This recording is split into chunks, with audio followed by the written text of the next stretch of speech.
Hello guys, pag-usapan lang natin si Daniel Padilla at Alden Richard, lalong-lalo na si Catherine Bernardo at Mayor Mart Alcala. Ayon kasi sa bali-balita, finish na Alden at Daniel Padilla, liguhak na mga fans lumipat sa Catmart. Yan kasi ang mga bulong-bulungan na sinasabi sa atin ng bali-balita. At ayon pa sa karagdagang bali-balita, naglayasan na ang ibang followers sa love team ni Catherine Bernardo with her leading men sa bagong fans club ng boyfriend niya na si Mayor Mart Alcala. Dalawang malalaking fan base ni Catherine Bernardo ay mula sa tambalan nila ni Daniel Padilla, Katniel at Alden Richard sa Kat10. This time, may nabuo na ang mga tagahanga ni Catherine Bernardo na bagong fans club ang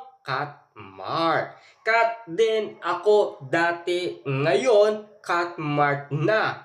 Ay, lipat na ako dito dahil kay Catherine Bernardo. Mapapalow ako sa iyo, Mayor. Kung totoo man, sana alagaan mo at maalin mo ng tunay ang aming Catherine.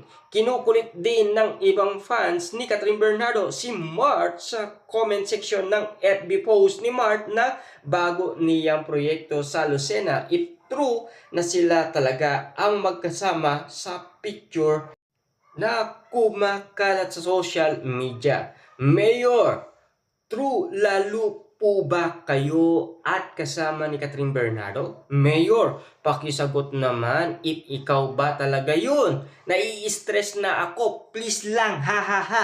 Mayor, ikaw ba yun? Mayor, ikaw ba yun? Mayor, ikaw ba yun? Mayor Mart. Opya rin ang ibang fans na sina Catherine Bernardo at Mayor Mart Alcala na talaga ang tunay na magkarelasyon ngayon at may mga habilin din sila kay Mart. Mayor, wag mo na kaming bitinin.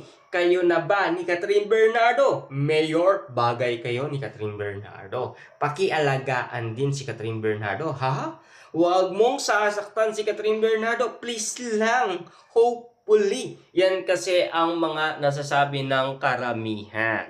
Kaya nga naman kasi meron na daw kumakalat na fans base na Catmart. Yung mga Katniel at Kat10 lumipat na daw. Yung dating mga fans, 'di ba? Kaya nga naman kasi napapag-usapan na tila merong suggestion ang iba't ibang mga fanay kay Mayor Mart Alcala. Kaya nga naman kasi ang bulong-bulungan nila kung siya nga ba ang kasama ni Catherine Bernardo sa power plant mall sa Makati. Dahil nga naman kasi kumakalat, pinag-uusapan at pinagpepestaan. Siyempre, ang dami nga naman kasing mga tambay sa social media, di ba?